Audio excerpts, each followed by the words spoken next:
Thank you again for joining us. And today we are doing a second webinar with the CNLA, and the webinar is on recruitment and hiring strategies in 2024 labor market. The winter is almost over, so it's time to start thinking about hiring for the next season. And I hope we will be able to provide you some useful tips and insights that you can use for hiring for your business. We are open to answer questions as they go. So if there is a question, just put it in the chat box and Owen will stop and read it. It will be easier, just kind of keep the discussion going and keep the flow going as well. The webinar will last up to 60 minutes. The content is probably for 45 minutes, and after we can have a Q&A. If you have any questions, we will be able to answer those. So let's dive in the recruitment and hiring strategies. So today, I'm going to talk about shortly about CAHRC. Like you probably heard about us already. Labor market stats and figures, what's happening in today's labor market, what are the recent trends, and what is going on, where are the workers. And also we prepared some recruitment strategies and tips that hopefully will be able to help you with hiring in the nowadays tight labor market. And there also will be an overview of CAHRC products and services that might be useful for your HR management, including recruitment and hiring. So about CAHRC, Canadian Agricultural Human Resource Council is a national nonprofit organization that is focused on addressing human resource issues facing agricultural businesses across Canada. Our mission is to research, develop, and communicate solutions to human resource issues identified by the Canadian agriculture, and make sure that agricultural sector has an access to the skilled workers that required to stay competitive and sustainable. And here is the question. So where did all the workers go? You probably asked this question yourself several times when your restaurant reduced their working hours just because they don't have enough staff, or when you commute to work and you have signs hiring everywhere, or maybe when you posted a job ad on Indeed, which is not the perfect job site. We're going to talk about it a little bit later. And you received 0 applications from Canada, or your mailbox was just swamped and filled with applications from people from overseas that probably do not have much experience and idea what is happening in your industry, and they're just looking for a way to come to Canada. So here are some stats, and these are the stats based on Ontario from the Ag Employer Survey that was conducted recently by CAHRC, but it represents almost all Canada, taking into account that Ontario is even heavily populated province. The figures might be even worse in in Saskatchewan or Manitoba, for example. So 50% of ag employers in Ontario cannot hire the workers they need. 45% received 0 applications for job postings. And labor gap has grown almost 10,000 between now and 2017. So 37% of the ag force is expected to retire by 2029. And so far, we're not sure who is going to replace those workers. And unfilled vacancies cost Ontario approximately $591 million in sales. So these are the figures that are quite impressive. And yes, we are in a perfect storm right now. The labor shortage is real. There is a tremendous shift that is happening in the workforce right now. And whether we like it or not, we're in the middle of it. And what's happening is that the Canadian population is changing due to baby boomers getting older and immigration boosting numbers in the younger generation. And these changes have significant consequences on the labor market. So just think of the number. Approximately 5,000 baby boomers are retiring quickly. For example, I'm working remotely. I'm based in Saskatoon. And for me, if we add it up, it's a population of the whole city of Saskatoon that is exiting the workforce every year. So that's That's impressive and quite mind-blowing. At the same time, millennials and Gen Z are entering the workforce. Right now, millennials represent the largest share of the work age population. And in addition to that, like this is a post-pandemic thing that we have, over half of the population is not working traditional 40-hour work week, and a lot of people prefer remote or hybrid work. Again, it's not always possible in agriculture and in farming. But what it means for the employers and for the businesses, that these trends are changing the way we attract and retain workers for the business. And we're going to talk about that right now. So first is recruiting across different generations. Taking into consideration the labor market stats about baby boomers, millennials, Gen Z, the recruiting across different generations becomes highly important. And that should be tip number one in your recruitment strategies. So here is a generational snapshot. You can probably figure out where you are here.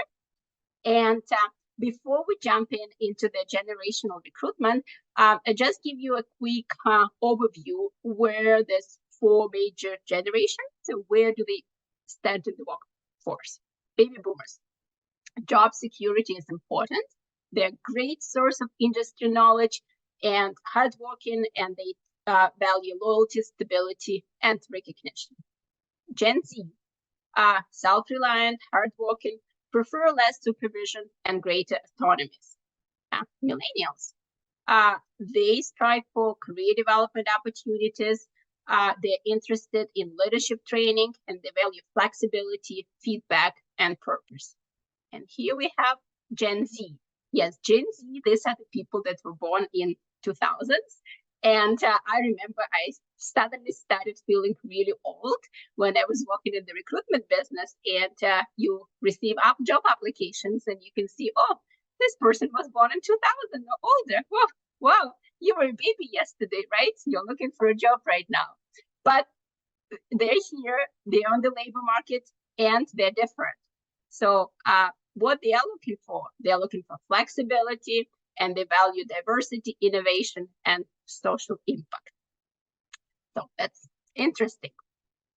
So how do we attract different generations, and what kind of communication styles or communication channels do we use to attract those different generations? Because it is obviously that the message must be tailored and the communication channel must be tailored accordingly, depending to the generation.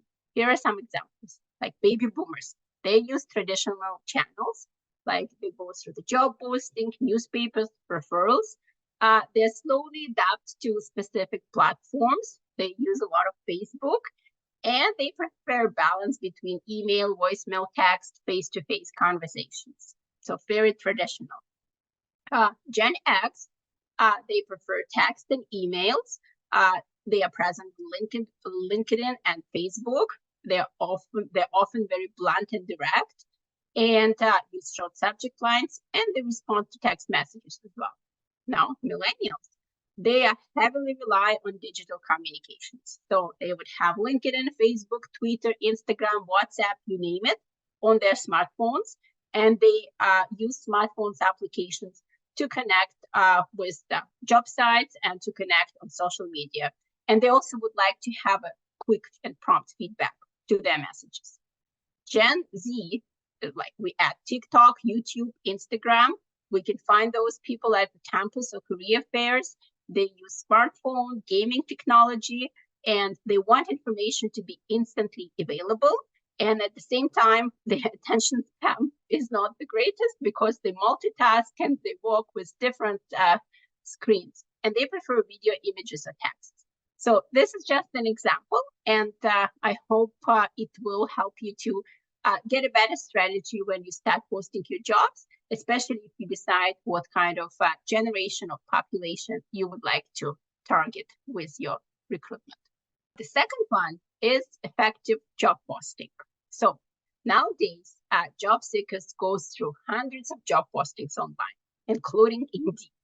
And a lot of them read between the lines, and they have their own understanding of what employer puts in the job posting when they're looking for a job. Because yes, it is obvious they want to find something that fits them the best. So here are some examples of what you may write in the job posting and what they may read. For example, duties may vary. So what does it mean? We don't know exactly what you're going to be responsible for. Or we are looking for someone who can hit the ground running. That's very good. We're going to give you a little training and you need to start the job right away. Or, for example, intense, dynamic, or fast-paced work environment. We can always all say that about our work environment. But what it means for the job seeker is expect high level of stress and minimal work-life balance. Unfortunately, it happens sometimes. Or we're looking for an entrepreneurial salesperson who can wear a lot of hats. Like that's for like a sales job, right? Which means you will have to literally knock on the doors to go and find sales, and we would like you to do a lot of everything. Another one, candidates may be required to work occasional evenings and weekends. Yes, sometimes it might be required, but for the job seeker, it means you must be available 24/7.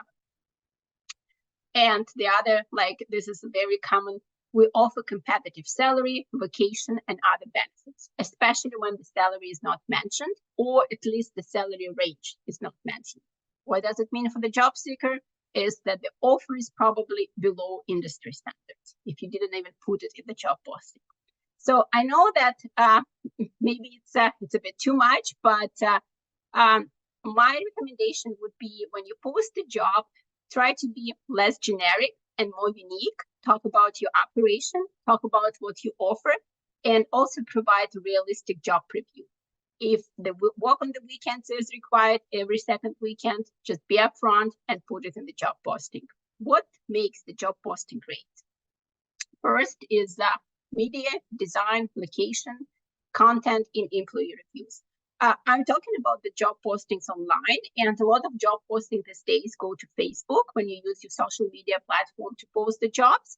So the great idea for the realistic job preview is to post videos or photos of what's happening in the business, what's happening inside the barn or glass house, greenhouse, like some pictures that may show like what the job will look like. Also, use some design. Like right now, there are so many free programs that you can use. For example, Canva online for free. You can get an access to a number of templates that are already pre-designed, like for a Facebook post or Instagram post, where you can put your logo, put your corporate colors, put a little bit of pictures, and it will look like a nicely put together job posting that will likely attract more views and will be more engaging with the job seekers. Also, location content. If you're looking for someone that might be willing to travel, since like there is nobody in your area, provide a bit more information about community or town or other location based. Maybe there are great lakes near your place, or maybe there is like a great school or a hockey team, and it may attract job seekers. It may attract their families as well. The other thing also, if you have a Facebook page and your employees follow, just ask your employees to write a short review about what they think, what's happening, put a picture. And also talking about employee reviews, I'm talking about Indeed again, but such websites as Indeed or Glassdoor, they provide reviews of the people that used to work for jobs for certain employers. So my recommendation, maybe try to go and see if you're there as a business and see what is there. You might be surprised, and there might be a few things that you would need to fix down the road. Here is just an example of like job postings from landscape industry. I got it from internet, from online, but it shows that it's a little bit different than just hiring now or hiring join our team. It shows some pictures, and hopefully like this job posting will receive more clicks and more attention. Again, Canva is the great resource to do that. The other thing when we do look for employees and when we come to the interview is asking the right questions, which means like right now, people do prepare for the interviews. There are lots of YouTube videos, how to do an interview, how to pass an interview, how to answer certain questions. So try to be more specific. And for example, ask open-ended questions. Don't ask the questions that just require an answer yes or no. Behavioral question. This is another interviewing technique. And this technique is based on the idea that how someone has behaved in the past predicts how they will behave or continue to behave in the future. So if you want to ask the question about certain situations, try not to ask about hypothetical situation, but try to ask about something that happened in the past. And another great technique for the interviews is a STAR method. This is the STAR method includes like follow-up prompts for answers to get most out of your behavioral question, which means like when you're asking a question, you're asking a job seeker to describe the event, a situation, task that has been completed, specific actions that have been taken, and the result of the outcome of the action. As an example, when you're on interview, you can say, are you a self-starter? So this is the question that just requires yes or no answer.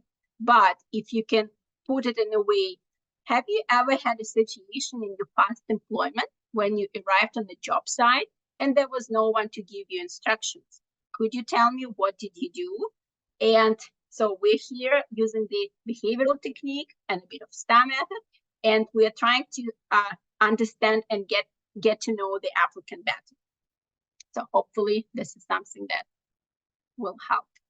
The other important interview technique is so-called active listening, and that comes to the fact that, again, like there are so many resources how to prepare to the job interviews, but the best part of the interview, it's not what the candidates prepared to say or they wanted to say, is just make them feel comfortable so the job applicant would open up and answer certain questions that you have on your mind. Like an example, like when I was hired for the job, like the employer cannot ask whether you have children or not, right? But there was a question, are you able to travel, right? And like if you feel comfortable on the interview, like the answer would be, from me, for example, I'm able to travel, but I have 2 children. And if I'm away from home for more than 3 days, my family gets into chaos. So my employer already received some information they wanted probably to know, but they didn't get the direct question, like they didn't ask me the direct question. So I hope it will help you with interviews. The other important thing is equity and diversity and hiring for culture at or we as culture fit. So equity and diversity, like or EDI or IDEA or DEI, like the different abbreviations that have been used right now, it has become a prominent topic of discussion and actions in various sectors, including business, education, and government, for various reasons, such as social justice movements like Black Lives Matter, changes in legal framework, changes in demographics, and employee expectations. And it's slowly making its way to agriculture as well. And a lot of businesses still don't know that what it is. We don't need it. It's a new trend. So I'll give you another example from my personal life. My husband, we live in Saskatchewan. He was born in Canada, and he came from like a farming background, very conservative, and he works in trades on the construction side. So he had a co-worker on one of the construction sites that they were not friends, but like they shared lunch, like they spent time during the lunch, and they just talked about, I don't know, books or movies, politics, sports.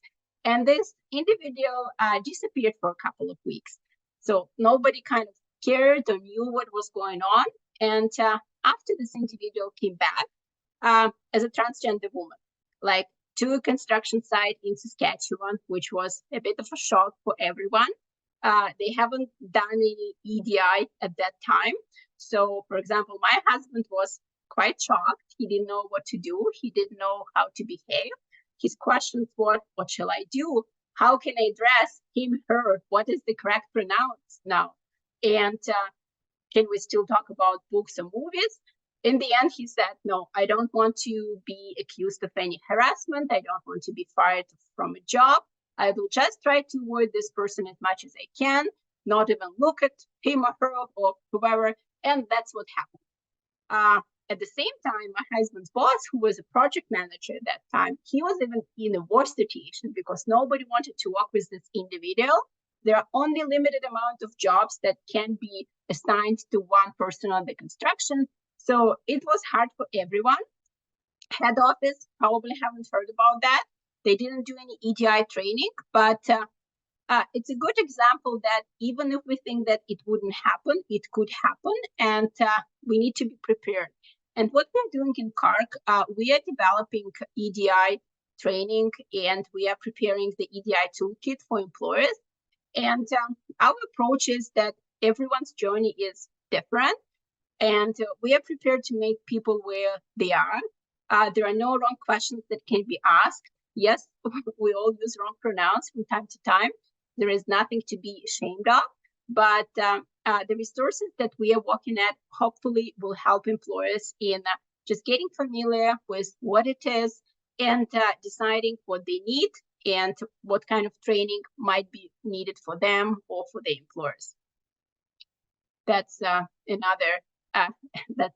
another thing that we hope will be able to help with your HR management. And also using diversity and equity in the recruitment is important, especially in today's tight labor market when you need to reach out for certain populations that normally you wouldn't do. So that's why it's probably a good idea to have some education or get familiar with EDI and what's happening in this space right now.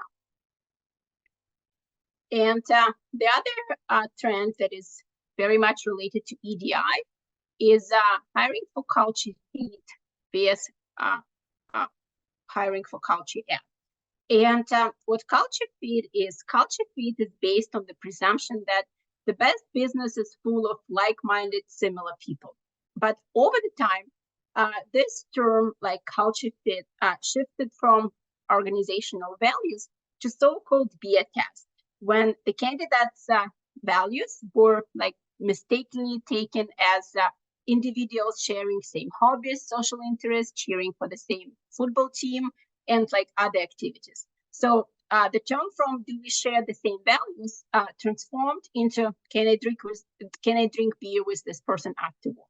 And also there is a lot of influence from the hiring manager when we are talking about culture fit as well, as the hiring manager is the one that is probably asking this question first. Culture add replaces culture fit in the modern workplace, and it did this by bringing such benefits at the table as like evolving culture, the difference in ideas, not values, and the diversity and inclusion that we just talked about. So culture fit means it's we're not only sharing the same values, but we are coming from different backgrounds. We are bringing different ideas and innovations to the company, where culture fit could lead to group thinking, poor innovation, and lack of multiple perspectives. So this is just an idea. And again, like it leads to diversity and inclusion. So that's this is something that you would like to maybe explore or think about when you hire. So which means like when you're hiring for culture add, ask a question like, what can this person bring to the table? What else? As opposite to, does this person fit in the mold or fit in our culture? What we can learn from this individual? And hopefully it will make businesses more innovative and more evolving as well. So like as an example, I was thinking for landscape business scenario, like culture add could be hiring an employee from a different ethnic background. And this employee eventually could help you to tap into another market or in the neighborhood to engage new customers from the same ethnic community, which is like opening up the market, new innovations and new ideas. The other trend in today's recruitment is using AI in recruiting. And you probably all heard about GPT, ChatGPT. If not, I do recommend just to check it out. You can register for free. Like there is like unpaid version. You can still ask the questions. So ChatGPT is a language model developed by OpenAI to assist humans in language-related tasks, such as generating tasks based on input and providing information and asking questions. Simply put, if you're using ChatGPT for your recruitment, you're getting a virtual HR assistant that can guide you on a number of HR topics, including the recruitment. And here is an example of like how you can use ChatGPT in the recruitment. For example, you can create interview questions, and you can create like an interview questions list or bank by role or interview type. You can create job description. You can write job advertisement. You can create responses for your job applications. And you can also figure out and try to conduct recruitment market trend through a search. It's more complicated, but it is still possible. So it's a lot of work that can be done by the machine in a very limited amount of time, which quite good result. At the same time, like using ChatGPT for recruiting, sometimes like a human could do it better. And here are a few things that like we recommend you to consider if you're using ChatGPT, especially if you're asking questions or doing prompts into the ChatGPT. Like be specific, refine your questions if you didn't get the correct answer. Don't enter any personal data of an individual that applied for a job, for example. Always review and edit the results before sending an email to anyone or like getting a job offer to sign. And experiment with different tasks, and you'll find what would work for you, and it will save you a lot of time. This is just an example. Like I used ChatGPT, and my prompt was create 10 behavioral interview questions for the landscape foreman position. So it was a free version, and it gave me the questions. If you can read the questions, like I read the first one. Can you describe a situation where you had to manage a tight deadline for landscaping project? How did you ensure the project was completed on time, and what were the results? So we have a star technique here. ChatGPT knows that, so it will help you. And you don't need to use all the questions, but at least some, or you can get some ideas on the questions you would like to ask on the interview. Here is an example of another prompt. So that was a little bit more complicated, and I asked ChatGPT to act as a recruiter with 10 years experience and create a recruitment ad for the Grass is Always Green Ltd. That's the name of my imaginary company. And we're looking for a landscape foreman, and I asked to write 1,000 maximum the job ad. So if you can see, I highlighted in like yellow something that is odd, again, because it is ChatGPT. But it gave you a bit of a structure and some ideas, or at least a start, if you would like to do some fresh job posting. So this is about recruitment tips and trends. And right now, I am going to talk a bit about CAHRC products and services that can help you with the recruitment as well. So CAHRC has a number of products and services that are developed for the employers that can be used for HR management. We have HR management training that is free, including like e-learning and webinars. We have commodity-specific training. We have a quality agri-workforce management program aimed to provide tools and resources for employers that hire temporary foreign workers, which would include the guide, the webinars, e-learning training. We also have a great e-learning resource called Foundational Leaderships for Farm Supervisors. This training is available in English, French, and is now being translated into Spanish. We have Agriculture 101 for newcomers. This is an e-learning training just for a couple of hours for people that are new to Canada, new to the industry. It just gives the breakdown of commodities and different job profiles in different sectors. Right now, we are running Women in Agriculture Leadership Program that has been a great success. We also have Agri-HR Toolkit. This is the website with a lot of information on HR management with like guides, tools, resources, templates, HR policies that can be customized and used for like small or medium-sized business. And we also recently started Agri-HR Community of Practice, and this is a virtual space for small business owners, for HR professionals to get together, share their best practices, resources. We conduct webinars and discussion groups. So if you're interested, you're welcome to join as well. All these resources and the products are currently free for employers since we are partially funded by the Government of Canada. There might be change to that starting April. So we're working on different options, but right now, if you would like to learn or get yourself familiarized, or at least try some of our products, this is a great time to do that. This is Agri-HR Toolkit. There is like a link to the website. And if you are a part of CNLA, you will receive a code that will provide you with a free access.